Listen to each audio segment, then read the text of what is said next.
Okay, this is to help get you started on the SAS labs for Psych 3193 research statistics. Look for this desktop icon. This is the SAS icon, and you click on it to open the SAS program. Okay, this is my desktop, and I'm going to click on the SAS icon. That's St. Thomas Aquinas, by the way, in the background. He's the patron saint of academics. SAS is opening. There it is. I'm just going to close that little dialog box in the middle and expand it to full screen so you can see the components of SAS a little more easily. Okay, let's break down this Windows environment for SAS. We're looking at the opening screen for SAS, and if you look at the bottom window, this is the editor or the program editor. This is the window in which we write programs in SAS. If you move up to the window directly above the program editor window, then this is the SAS log window. The SAS log window is where SAS gives you feedback about your program run. So if your program runs fine, usually you can expect to see messages there in blue or black type.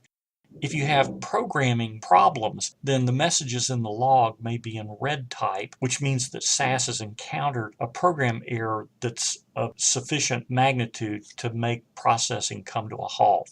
If you have a message in green, that can mean that you have an irregularity in your program, but it wasn't significant enough to cause SAS to stop processing. Something like that might be a slightly misspelled word. In other words, you might misspell THEN then as TEHN.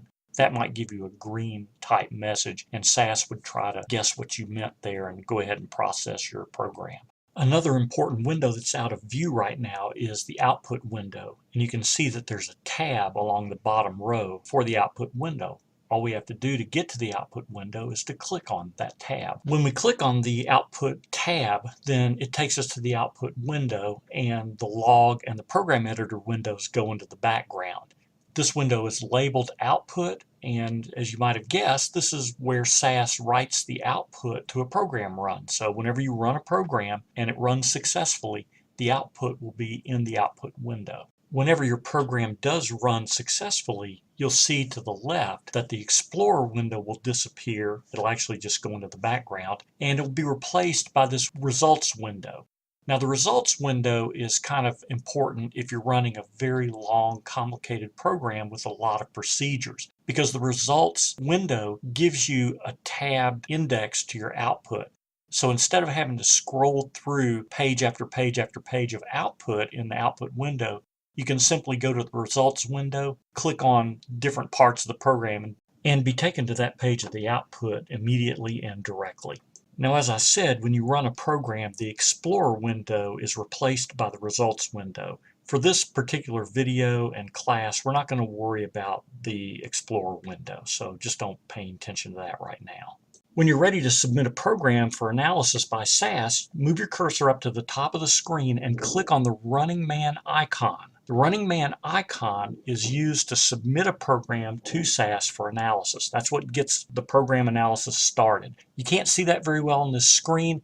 This is what the Running Man icon looks like, except that it's all black.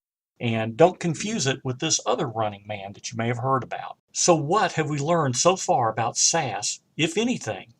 Well, the SAS Windows environment contains the program editor, where we write our programs, the Running Man icon, which we click on in order to submit a program run. The log window gives us feedback about the program run and also gives us error messages. The output window shows the results of a successful program run. And the results window functions as an index to the output.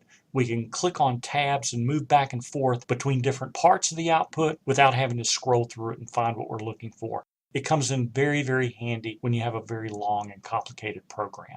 Okay, you can view multiple windows simultaneously in SAS, but you can only work in one window at a time. So, for example, if you're typing a program in the editor window, you can't simultaneously scroll through the log or the output windows. You're going to click out of the editor, click onto the window for log or output, and then those windows will become active. You can activate or deactivate a window at any time by clicking around on the windows. When you look at SAS open in Windows, you're going to see that one of the windows has a brighter colored stripe. Now, in this particular frame, it looks like it's kind of a royal blue. It may not necessarily be royal blue in the program that you use, because I think you can customize that color. But at any rate, my point is that when you're active in a window, you'll get that color stripe there. When a window is inactive, it tends to go kind of gray. You can tell the difference between an active and an inactive window at a glance by looking at that color stripe. You've got some of the familiar Windows tags running along the top of the program there: File, Edit, View, etc. I wanted to point out right now that if you want to clear a screen, which you might want to do from time to time, you can go up to the top where it says Edit and then scroll down to Clear All, and it will clear whatever window you happen to have active at that moment. So if you want to clear out the log, for example, you can go to Edit, Clear All, and that'll take care of the problem. The other thing you can do is position the mouse over any window. Once you do that and click on it, it becomes active, and you can right click. You'll see all the options up at the top: File, Edit, View, Tools, etc.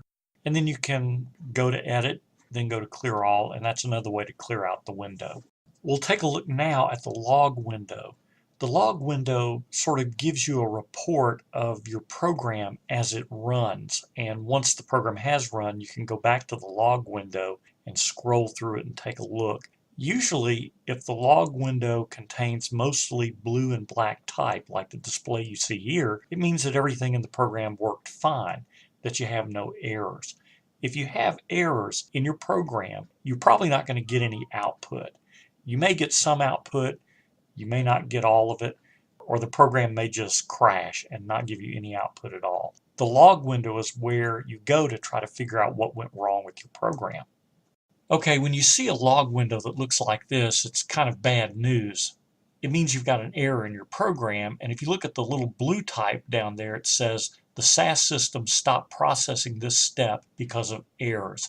SAS will try to run your program until it accumulates so many errors that it just can't go on.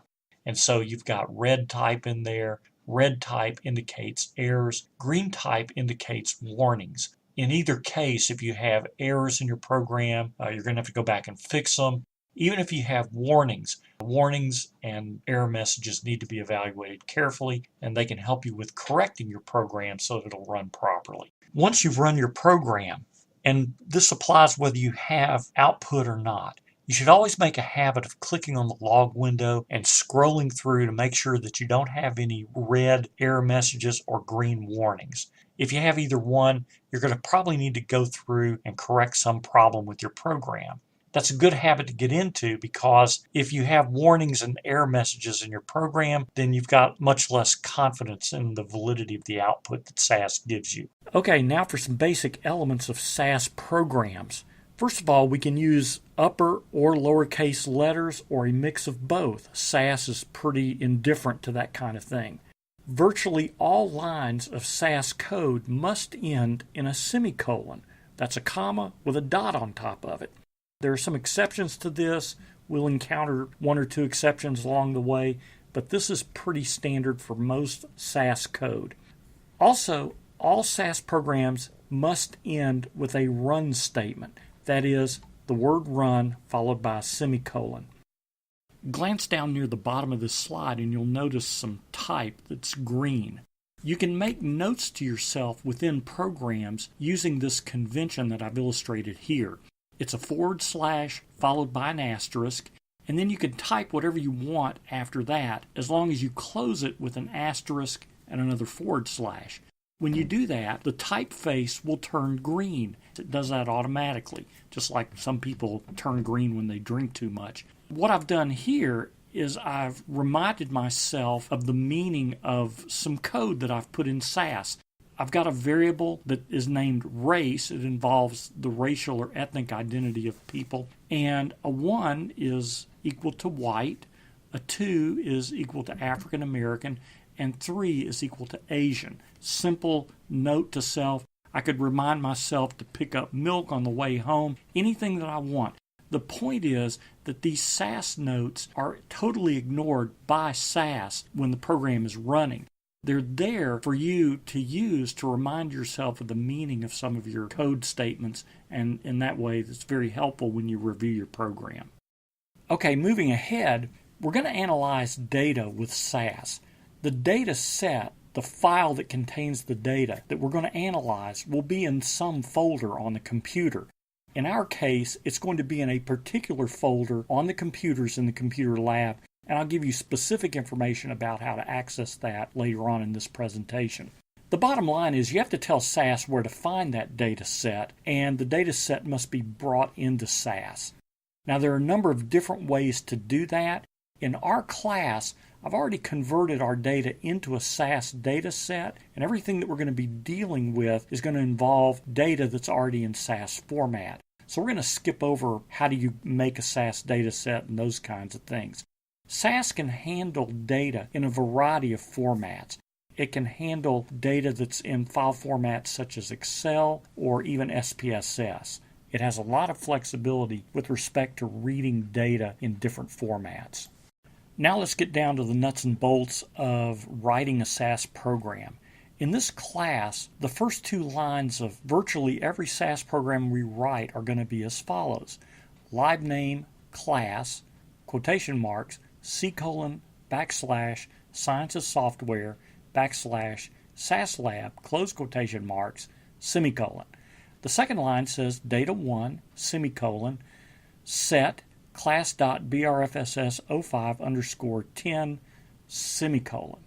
It wouldn't surprise me one bit if right now you're not thinking, what the is he talking about? Well, don't worry. I have every intention here of giving you a thorough explanation of those two lines of code, and when we get through with this presentation, you're going to understand exactly what I'm talking about, I promise. Let's begin with the first line of code. This line of code begins with the words libname class. The word libname simply means create a SAS library. The word class means give that library the name class. So we're creating a file, so to speak, and we're giving it a name. It happens to be a SAS library file, and the name we're giving it happens to be the name class. You really don't need to worry about what a libname file really is at this point. The name that we give it, though, is somewhat arbitrary. You could name it Rover if you want to, after your favorite canine pal. For this example, let's just stick with the libname class. It is slightly more dignified than the libname Rover. The second part of this first line of code is really just a path statement. It's the name of the SAS library file that we just created. So in other words, what's otherwise known as /sciences software / SAS lab, SAS is now going to call that class. It happens to be where the data file that we're going to analyze is located. As an aside, please notice that I have a mix of uppercase and lowercase letters in this line of code. Also notice that my quotation marks are closed on either end of my statement there, and my statement ends in a semicolon. Now, with respect to the quotation marks, I could use single quotes or double quotes. They just have to be balanced. In other words, I can't mix single and double quotes in a statement like this one. Single quotes are okay. Double quotes are okay, but mixing the two is not okay. On to the second line of code. This first part of the statement says data1, and it's telling SAS to create a temporary data set and give that data set a name. In this case, we're going to give that data set the name 1. Once again, the name you give to the temporary data set is somewhat arbitrary, so if Rover is just simply near and dear to your heart to that extent, by all means, name your temporary data set Rover. Okay, why do we want a temporary data set? First of all, a temporary data set is created and exists for the duration of the time you're in SAS. So in other words, if we create a temporary data set, it will exist as long as we're working in SAS, but once we close SAS, it will disappear. That's not a problem.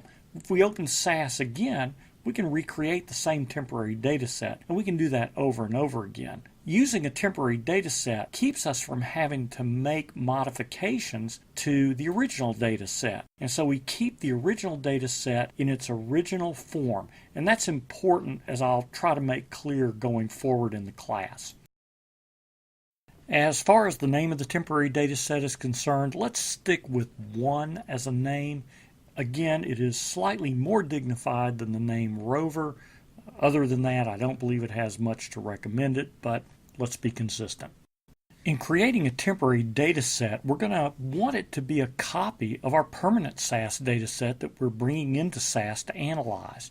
So this is what the word set does for us. It basically says, make the temporary data set you're about to create a copy of, and then we're going to tell it what to make it a copy of. So jumping ahead in this line of code, we see there at the end BRFSS05_10. That's the name of the permanent SAS data set that we want SAS to make a copy of with our temporary data set. But one thing we need to do is to tell SAS where our permanent data set is located on our computer. In this line of code, that's the function that the word class plays. It tells SAS where our permanent data set is located. Remember, we created the live name class in line 1, and class refers to that folder on our C drive that contains our permanent SAS data set. Okay, let's put it all together now. Here are our first 2 lines of SAS code. In code line 1, the words live name class simply tell SAS to create a SAS library and assign it the name class. On our computer, we have a subfolder called SAS Lab. That subfolder is contained in a folder called Sciences Software, and those 2 folders are on the C drive of the computer. We're asking SAS to call that subfolder SAS Lab class. That's all we're doing here in this first line of code. Also keep in mind that this subfolder called SAS Lab contains our permanent SAS data set. Okay, moving on to the second line of SAS code, we begin with the words data1. And data1 tells SAS to create a temporary data set and give that temporary data set the name 1. When we add the rest of the language in line 2, which is set class.brfss05_10 we're basically saying make the temporary data set named 1 a copy of the permanent SAS data set brfss05_10. That's the permanent SAS data set, which is found in the SAS library that we created and named class. Okay, I'm going to leave this video by showing you an example of how this program will work in SAS. All you really have to do is take those 2 lines of code, add the run statement at the end, that's just run semicolon, and it will actually give you the output for the first program that you're supposed to run for Lab 1. Actually, there is no output for the first program in Lab 1, but at any rate, I'm typing the program in as you can see. Again, it consists of nothing more than those first 2 lines of code that I've just showed you, and I'll put a run statement at the end followed by a semicolon. Once I finish typing in the program, I'm going to bring my cursor to the top to the running man icon and click on it to run the program. After you run the program, Lab 1 Program 1 asks you to go to the log window and report the information that is given to you in the first 2 notes. I'm pointing to those in this screen here. I've clicked on the output window to show you that there is no output. It's because we really didn't ask SAS to do anything except create a temporary data set. Okay, that's a good start to understanding SAS and how SAS can be useful to us in analyzing data. If you don't quite get it just yet, don't worry. We're going to be going over it again in lab, and I'm looking forward to seeing everybody there. Bye for now.